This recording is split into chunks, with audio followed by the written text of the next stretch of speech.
வணக்கம். இது இங்கே என்ன சொல்லுது பாட்காஸ்ட். நான் ஸ்வர்ணா. இன்றைக்கி நான் உங்கள் கூட ஷேர் பண்ணிக்க போகிறது என்னோட ப்ரெக்னென்சி ஸ்டோரி தான். நீங்கள் தமிழ் பூமி யூடியூப் சேனலோட ஃபாலோவராக அல்லது தமிழ் பூமி பாட்காஸ்ட்டோட ஃபாலோவராக இருந்திருந்தீங்கன்னா உங்களுக்கு ஆல்ரெடி இது நீங்கள் கேட்டிருக்கலாம். என் ஹஸ்பண்டோடு சேர்ந்து நான் இதே டாபிக் பேசியிருக்கேன். அண்ட் என்னோடய க்ளோஸ் சர்க்கிளில் இருக்கவங்க ரிலேட்டிவ்ஸ் எல்லாருக்கிட்டையுமே என் ஃப்ரெண்ட்ஸ் எல்லாருக்கிட்டையுமே நான் இதை அடிக்கடி சொல்லியிருக்கேன் என்னோடய ப்ரெக்னென்சி ஸ்டோரி பற்றி. ஸோ அவங்களுக்கெல்லாம் இது வந்து இந்த வடிவேலு காமெடி மாதிரி தான் இருக்கும்.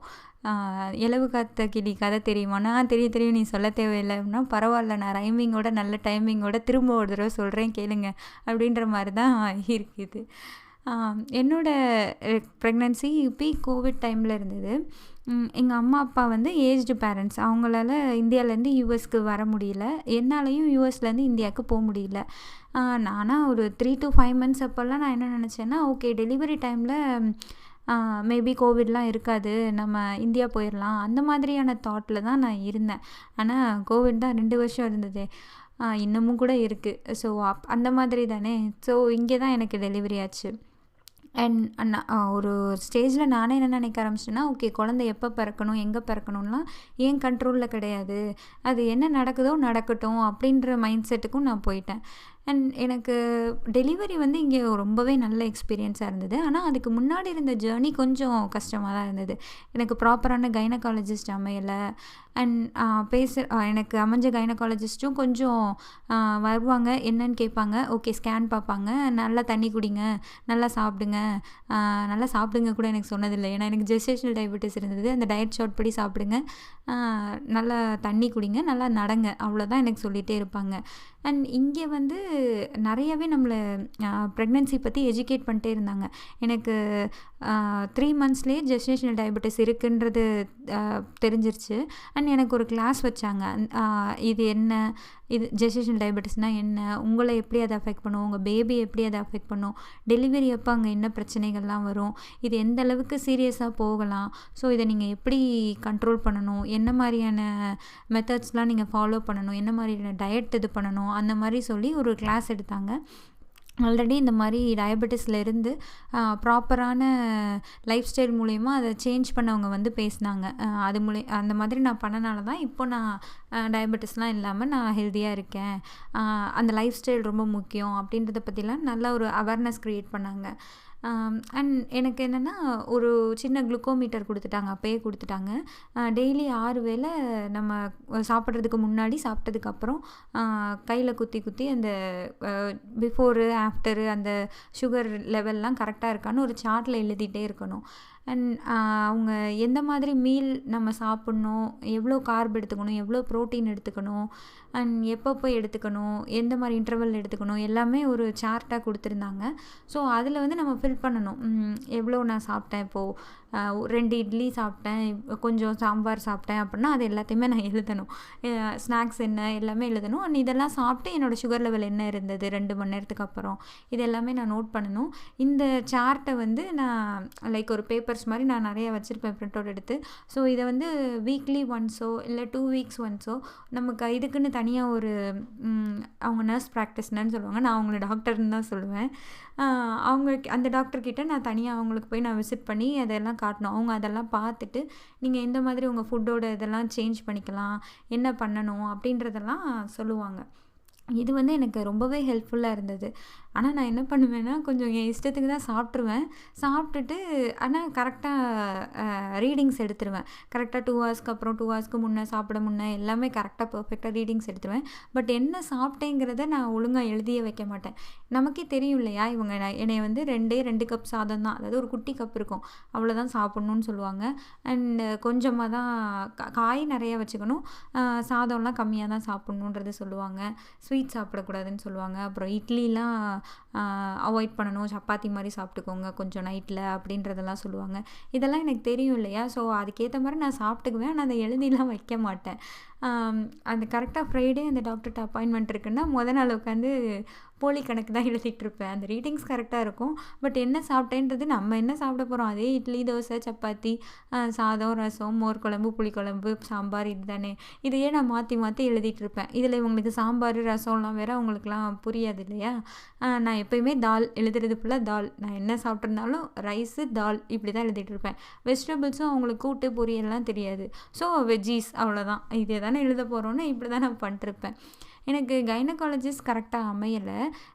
நான் ஒரு இந்தியன் டாக்டர் தான் சூஸ் பண்ணியிருந்தேன். அண்ட் அவங்க வந்து கொஞ்சம் கோவிட்லாம் இன்க்ரீஸ் ஆக ஆக கொஞ்சம் காலில் மட்டும்தான் பேசினாங்க. டேரெக்டாக என்னை பார்க்கவே இல்லை. ஒரே ஒரு தடவை தான் விசிட் பண்ணேன். ஃபஸ்ட்டு அப்பாயின்மெண்ட் மட்டும்தான் டேரெக்ட் விசிட் இருந்தது. அதுக்கப்புறம் ஃபுல்லாகவே காலில் தான் போயிட்டு இருந்தது. அண்ட் ஒரு ஸ்டேஜுக்கு மேலே அவங்க அதுவும் பண்ணல. அவங்க அப்படியே ஆளே காணோம், வரல அப்படி சொல்லிட்டாங்க. சரி ஓகே, என்னோட இந்த சுகருக்கு பார்த்தாங்க இல்லையா, அந்த டாக்டர் தான் என்ன உங்களுக்கு ப்ராப்பர் கைனகாலஜிஸ்டே இல்லாமல் இருக்காங்க அப்படின்னு சொல்லிட்டு நடுவில் ஒரு இவங்க விசிட்டுக்கு நான் போயிருக்கையிலேயே ஒரு அந்த ஹாஸ்பிட்டலில் இருக்க இன்னொரு கைனகாலஜிஸ்ட்டை கூப்பிட்டு வந்து பாருங்கள் அப்படின்னு சொல்லி ஒரு தடவை செக்அப் பண்ணாங்க. அதுக்கப்புறம் இன்னும் ஒரு 6 months 7 months கிட்டலாம் வரையில் இன்னொரு கைனகாலஜிஸ்ட் கிட்ட அவங்களே மாற்றி விட்டாங்க. நீங்கள் இவங்க கிட்ட பாருங்கள், நீங்கள் சூஸ் பண்ண டாக்டர் வர மாதிரி தெரியல அப்படின்ற மாதிரி சொல்லிட்டாங்க. ஸோ அவங்களும் இங்கே கைனகாலஜிஸ்ட்க்கும் நம்மளுக்குமான ரிலேஷன்ஷிப் எப்படி இருக்குன்னா, மாஸ்க் வேறு போட்டிருப்போம் இல்லையா, நம்ம ஃபேஸும் என் ஃபேஸும் அவங்களுக்கு தெரியாது, அவங்க ஃபேஸும் எனக்கு உருப்படியாக தெரியாது. வருவாங்க, ஸ்கேன் ரிப்போர்ட் பார்ப்பாங்க. அதை எப்படி இருக்குது, ஓகே பேபி ஓகேவாக இருக்குன்னா பெருசாக பேசவே மாட்டாங்க. ஓகே உங்களுக்கு ஏதாவது கொஷின்ஸ் இருக்கான்னு கேட்பாங்க. நான் வழக்கமாக சொல்கிறது தான், எனக்கு அங்கே வலிக்குது, இங்கே வலிக்குது, அது பண்ணுது, இது பண்ணுதுன்னு ஏதாவது நான் பெருசாக எழுதிட்டு கூகுள் நோட்ஸ்லலாம் கீப் நோட்ஸ்லலாம் எழுதிட்டு போய் சொல்லிகிட்ருப்பேன். ஆனால் அவங்க எல்லாத்துக்கும் கடைசியாக சொல்கிறது, நல்லா தண்ணி குடிங்க, நல்லா நடங்க, உங்களுக்கு கொடுத்துருக்க டயட் சார்ட் படி கரெக்டாக சாப்பிடுங்க, ப்ரோட்டீன்லாம் நல்லா எடுத்துக்கோங்க. இதையே தான் திரும்ப திரும்ப சொல்லுவாங்க. என்னடா நீங்கள் அப்படின்ற மாதிரி தான் எனக்கு இருக்கும். அண்ட் டெலிவரி டைம் அப்போது என்னோடய கைனகாலஜிஸ்ட் வெக்கேஷன் போயிட்டாங்க. நான் ஐயோ வெக்கேஷன் போயிட்டாங்களா, அப்புறம் நான் எப்படி, எனக்கு யார் பாப்பா டெலிவரி என்ன ஆக போகுது அப்படின்னு சொல்லி நான் ஒரு மாதிரி பதட்டமாயிட்டேன். அண்ட் அப்புறம் தான் எனக்கு தெரிஞ்சது இங்கே அதெல்லாம் ரொம்ப காமன். நம்ம போய் அட்மிட் ஆகுறப்ப அந்த ஆன்கால் டாக்டர் யார் இருக்காங்க, டியூட்டி டாக்டர் யார் இருக்காங்களோ அவங்க தான் வந்து பார்ப்பாங்க. அண்ட் முக்கால்வாசி டெலிவரி நர்ஸ் தான் பார்க்குறாங்க. அந்த கடைசி 30 minutesல தான் டாக்டரே வராங்க அப்படின்றதெல்லாம் எனக்கு அப்புறம் தான் தெரிஞ்சது. அண்ட் நான் அட்மிட் ஆனதப்போ எனக்கு இன்டியூஸ் பண்ணாங்க, லேபர் இன்டியூஸ் தான் பண்ணாங்க. ஜெஸ்டேஷனல் டயபெட்டிஸ் இருக்கனால 39 weeks கம்ப்ளீட் ஆனோன்னே அவங்களுக்கு இன்டியூஸ் பண்ணிடலான்னு சொல்லி பண்ணிட்டாங்க. எனக்கு ஆல்மோஸ்ட் ஒரு 48 hours ஆயிடுச்சு எனக்கு இன்டியூஸ் பண்ணி பேபி பிறக்கிறதுக்கு. அண்ட் அந்த 48 ஹவர்ஸ்லேயும் எனக்கு நிறைய நர்ஸ் மாறிட்டே இருந்தாங்க. எல்லாருமே ரொம்ப கைண்டாக, ரொம்ப என்ன சொல்ல, ஒன்றுமே சொல்ல மாட்டாங்க. எனக்கு அவங்க செக் பண்ணாங்க, எவ்வளோ சென்டிமீட்டர் டைலேட் ஆகிருக்குன்றதெல்லாம் செக் பண்ணாங்கன்னா கூட நான் கத்த ஆரம்பிச்சிருவேன். அதுக்கே ஐயோ அம்மான்னு கதற ஆரம்பிச்சிருவேன். உடனே அவங்க நீங்கள் மூச்சு இழுத்து இது பண்ணுங்கள், ஹோல்ட் பண்ணுங்கள், கொஞ்சம் காமாக இருங்க, அதெல்லாம் வலிக்காது அப்படிலாம் சொல்லி ரொம்ப பொறுமையாக தான் சொல்லுவாங்க.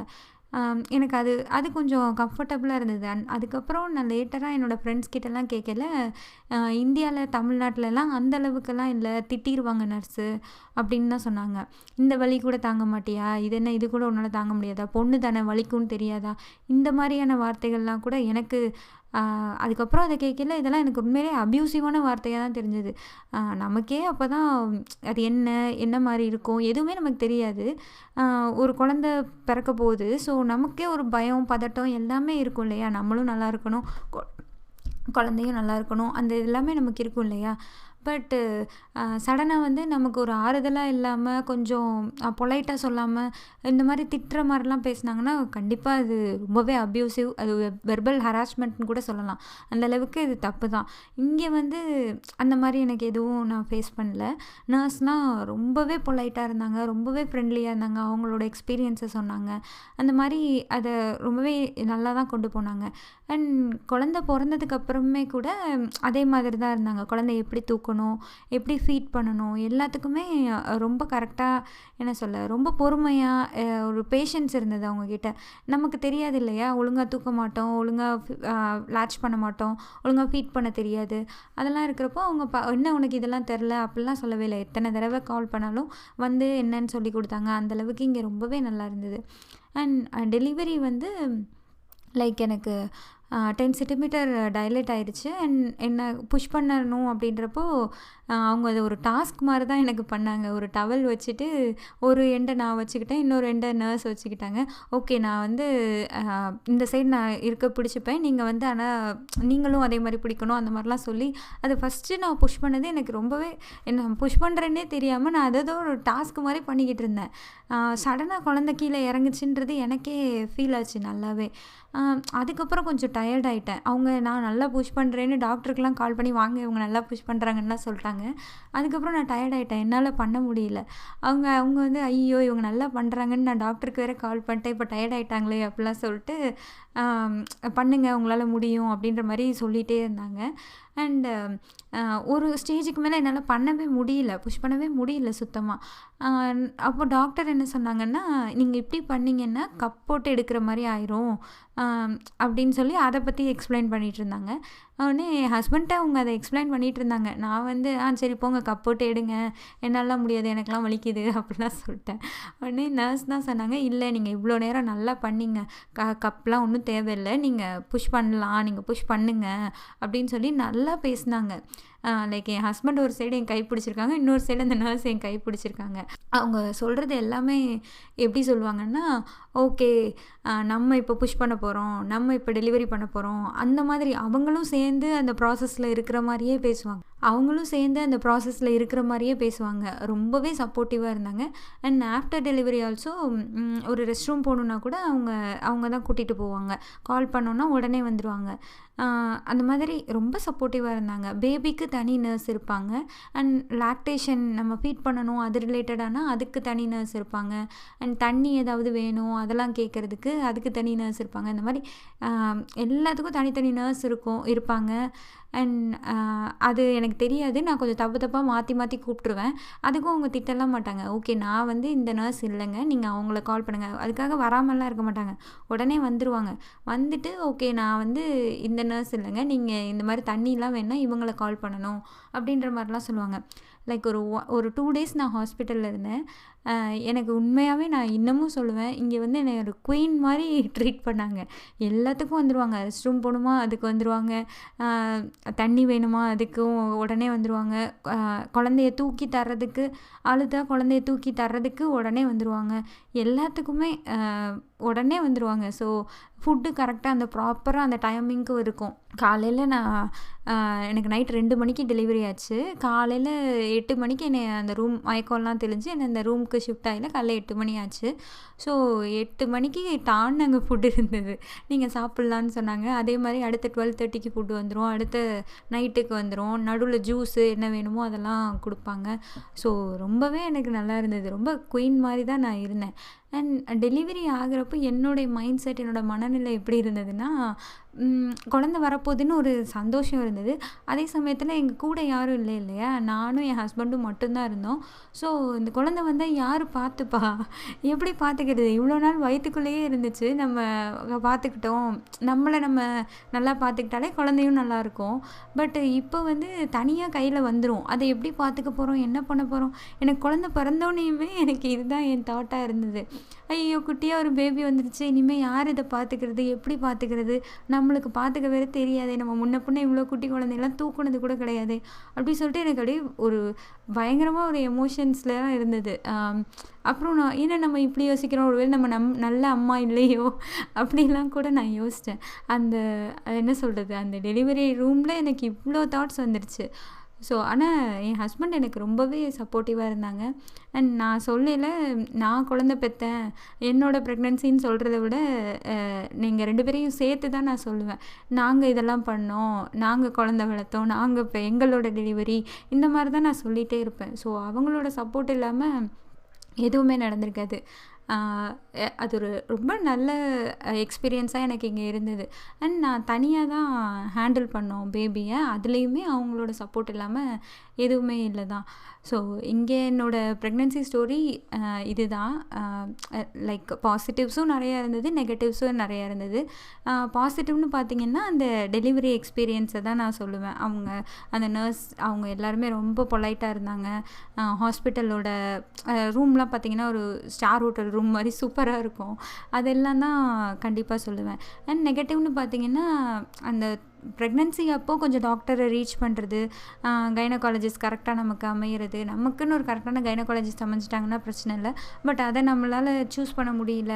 அதில் கொஞ்சம் அந்த டைலமா அண்ட் நாங்கள் தனியாக இருந்தது, என்னோடய மூட் ஸ்விங்ஸ் அதெல்லாம் தான் கொஞ்சம் எனக்கு நெகட்டிவ்னு சொல்ல முடியும்.